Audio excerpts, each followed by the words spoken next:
Stew point YouTube channel में आपका स्वागत है।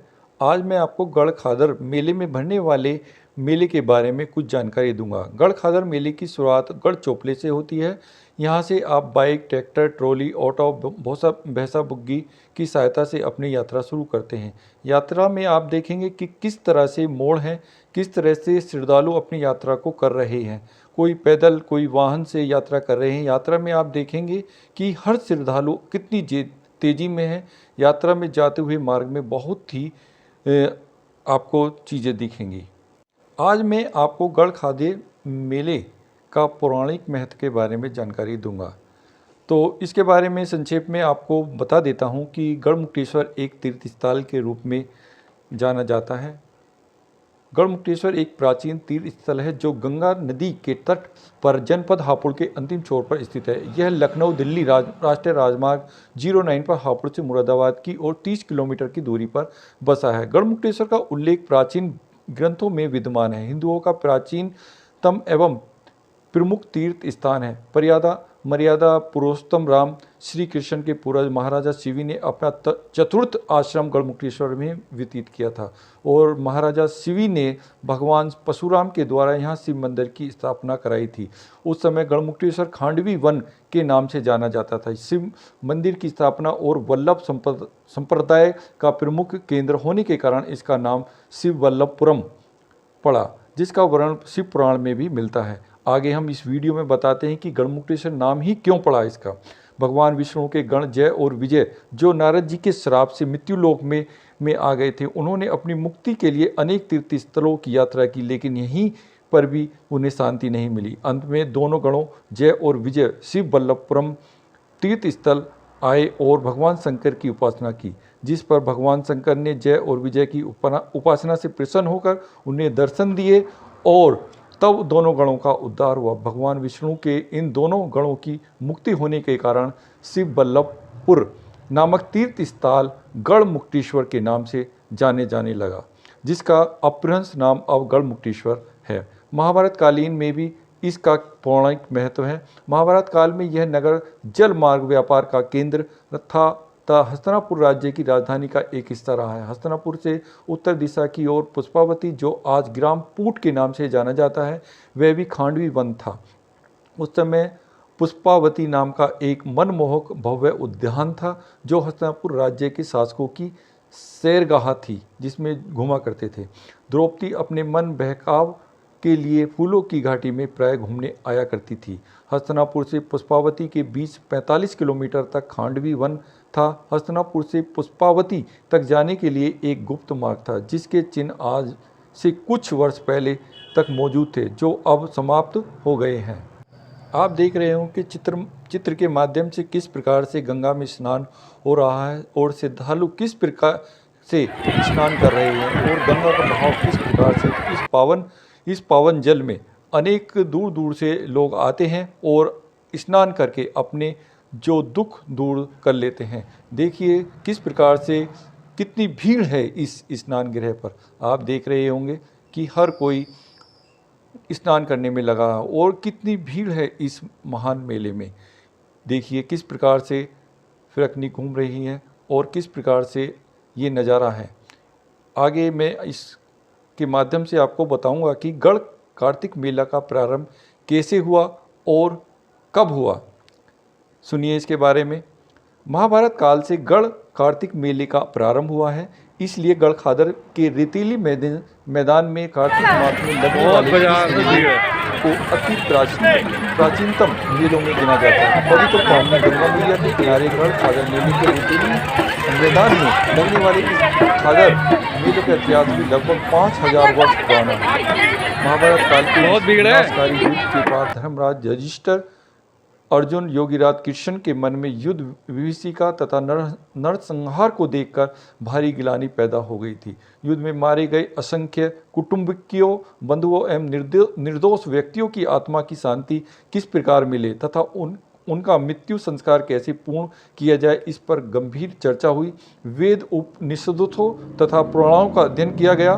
भगवान कृष्ण की अध्यक्षता में सभी विद्वानों ने सर्वसम्मति से निर्णय लिया कि खांडवी वन में भगवान परशुराम द्वारा स्थापित शिव वल्लभपुर नामक स्थान पर मुक्तेश्वर महादेव की पूजा एवं यज्ञों उपरांत पतित पावनी गंगा मैया में स्नान करके पिंड दान करने से सभी संस्कार पूर्ण हो जाएंगे। इस निर्णय का सभी विद्वानों ने एक मत से समर्थन एवं स्वागत किया। तत्पश्चात शुभ मुहूर्त निकाला गया, जिसमें कार्तिक मास के शुक्ल पक्ष की अष्टमी को गो पूजन करके गंगा मैया में स्नान किया गया तथा एकादशी को गंगा मैया के रेतीले मैदान में अपने सभी देवतुल्य पूर्वजों के उत्थान हेतु धार्मिक संस्कार करके पिंडदान किया गया। यही एकादशी देवोत्थान एकादशी यानी देव उठान कहलाई गई। एकादशी से चतुर्दशी तथा युद्ध में मारे गए सभी की आत्मा की शांति के लिए यज्ञ किया गया तथा चतुर्दशी की संध्या में यज्ञ संपन्न के पश्चात स्वर्गीय आत्माओं की शांति के लिए दीपदान अर्पित किए गए। अगले दिन पूर्णिमा को स्नान करके पूजा अर्चना की गई। इस प्रकार एक सप्ताह तक ये कार्तिक उत्सव संपन्न होने पर संतोष व्यक्त किया गया। भगवान परशुराम ने यहाँ पर 5 स्थानों पर शिवलिंग स्थापित किए थे। आप देख रहे होंगे किस प्रकार से बच्चे इसमें एंजॉय ले रहे हैं, लोग झूला झूल रहे हैं। किस प्रकार से आप देख रहे होंगे कि एंजॉय का लिया जा रहा है। और आगे मैं इस कथा के माध्यम से बता रहा हूँ कि किस प्रकार से इसका उद्भव हुआ मेले का। भगवान परशुराम द्वारा स्थापित शिवलिंग मुक्तेश्वर महादेव अर्थात नक्का कुएं के प्रांगण में तथा दूसरा नहुस कूप के निकट जंगल में स्थित है, जो आज झारखंडेश्वर महादेव के नाम से दर्शनीय है। तीसरा शिवलिंग गांव कल्याणपुर के निकट स्थापित है, जो कल्याणेश्वर महादेव के नाम से प्रसिद्ध है। चौथा शिवलिंग दत्याना में लाल मंदिर और 5वां पुरा महादेव मेरठ में स्थापित किया गया है। किस प्रकार से आप देख रहे होंगे कि बच्चे झूला झूलकर आनंद ले रहे हैं, देखिए। और आप देख रहे हैं कि बच्चे झूले में किस प्रकार से आनंद की अनुभूति कर रहे हैं।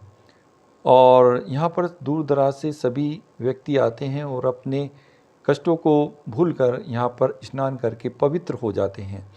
आगे मैं इस कहानी जो पौराणिक कथा है मुक्तिधाम गढ़मुक्तेश्वर का पौराणिक इतिहास, उसके अंतिम प्राण के बारे में बताता हूँ। राजा नहुष जो किसी श्रापवश अजगर की योनि में आ गए थे, धर्मराज युधिष्ठिर के कहने पर यहीं पर पाप मुक्त हुए। यानी कहाँ पर हुए? गढ़मुक्तेश्वर में। उन्हें यहाँ पर यज्ञ कराया। यज्ञशाला के निकट मुक्तेश्वर महादेव के प्रांगण में एक बावड़ी बनवाई, जिसमें पतित पावनी गंगा का जल स्वतः आता है। यही बावड़ी यानी नहुस कूप, जिसे हम नक्का कुआं कहते हैं, के नाम से जाना जाता है और वह प्रसिद्ध है। उसके अंदर 9 कुएं हैं और उसमें एक बार बैलगाड़ी गिर गई थी जो ब्रजघाट में निकली थी। ये पौराणिक कथा है। महाभारत काल से ही परंपरागत कार्तिक मास में लगने वाले विशाल मेले का प्रबंध पहले जिला परिषद मेरठ कराता था, परंतु गढ़मुक्तेश्वर के जिला गाजियाबाद में शामिल हो जाने के बाद से इस विशाल मेले का प्रबंध जिला परिषद गाजियाबाद द्वारा होने लगा।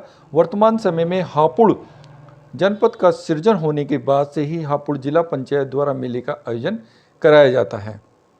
गढ़ खादर के रेतीली मैदान में गंगा के किनारे इस विशाल मेले के अवसर पर डेरों व तंबुओं की अस्थायी नगरी बन जाती है।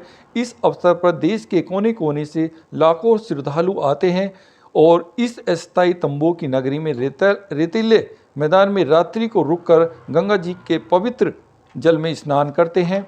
और इस विशाल मेले का क्षेत्रफल लगभग 7 किलोमीटर लंबा वो 3 किलोमीटर चौड़ाई में होता है। दूर दराज से आने वाले श्रद्धालु कलुष विनाश की पाप हरणी अमृतमयी गंगा में स्नान करके अपने आप को पापों से मुक्त मानते हैं। मेला आरंभ होने से पूर्व श्रद्धालु भैंसा बुग्गी, ट्रैक्टर, ट्रॉली तथा अन्य वाहनों से यहाँ पहुँचना शुरू हो जाते हैं। यहाँ पर आने वाले श्रद्धालुओं की सुविधा के लिए यहाँ पर रेतीली मैदान में अस्थायी दुकानें, प्रशासनिक अधिकारियों के अतिरिक्त राजनीतिक दलों एवं सामाजिक संस्थाओं के शिविर भी इस मेले में लगाए जाते हैं।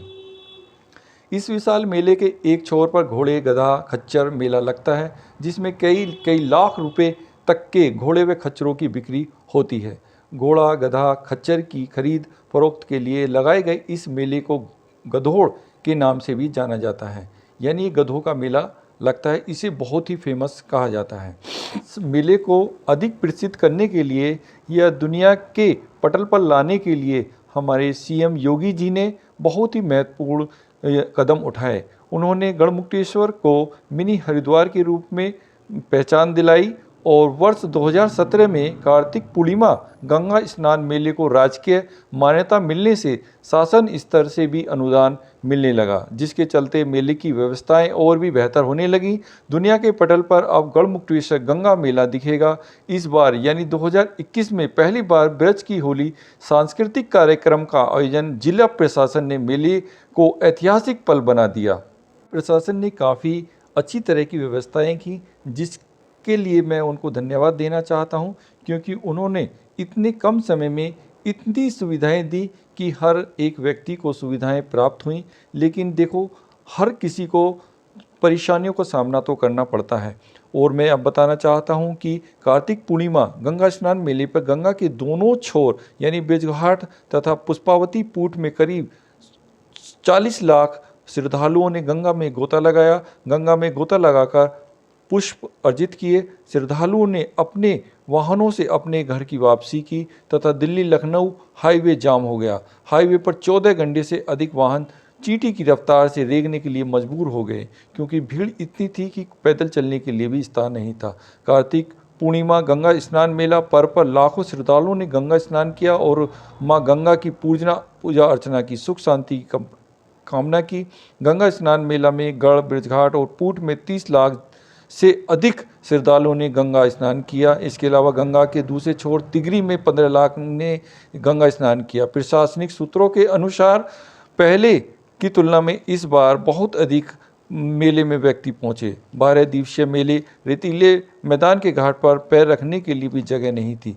मुख्य पर्व पूर्णिमा पर यूपी, राजस्थान, दिल्ली, हरियाणा समेत कई प्रांतों से आए श्रद्धालुओं ने ब्रह्म मुहूर्त में गंगा में स्नान शुरू किया। दोपहर बाद गंगा स्नान का सिलसिला चलता रहा। श्रद्धालुओं ने गंगा स्नान कर परिवार में सुख शांति की कामना की। सरकारी आंकड़ों के अनुसार मेले के रेतीले मैदान में 15 लाख से अधिक ने पड़ाव डाला, जबकि चतुर्दशी को 5 लाख से अधिक श्रद्धालुओं ने मेले में आए और ब्रजघाट पर भी 5 लाख से ज़्यादा श्रद्धालुओं ने गंगा स्नान किया और गंगा तिगरी धाम में भी 15 लाख से ज़्यादा श्रद्धालुओं ने गंगा स्नान करने की सूचना प्राप्त कर। आपने देखा कि गंगा के गढ़मुक्तेश्वर की कथा किस प्रकार से आपने सुनी, किस प्रकार से गढ़मुक्तेश्वर का नाम रखा गया। आप देख रहे होंगे कि ये गढ़ की सड़कें हैं, ये गढ़मुक्तेश्वर की सड़कें हैं, जहाँ पर आप देख पा रहे होंगे कि यहाँ पर मूढ़े की दुकानें बराबर में, और उसके बाद में आपका इसी रास्ते में आपका नक्का कुआं पड़ता है, जिसको मैंने कथा में बताया था, और इसी में आपका गंगा मंदिर पड़ता है। जहाँ पर गंगा मंदिर है वहाँ पर वो चीज़ गंगा माँ के चरणों से गंगा जाती थी पहले, और गंगा की सीढ़ियों पर अगर आप पत्थर मारते हैं तो उसमें गंगा की आवाज़, यानी जैसे जल में पत्थर मारते हैं उस तरह की आवाज़ आती है। आज की कथा समाप्त होती है। वीडियो अच्छी लगे तो लाइक, शेयर और सब्सक्राइब जरूर करें। धन्यवाद।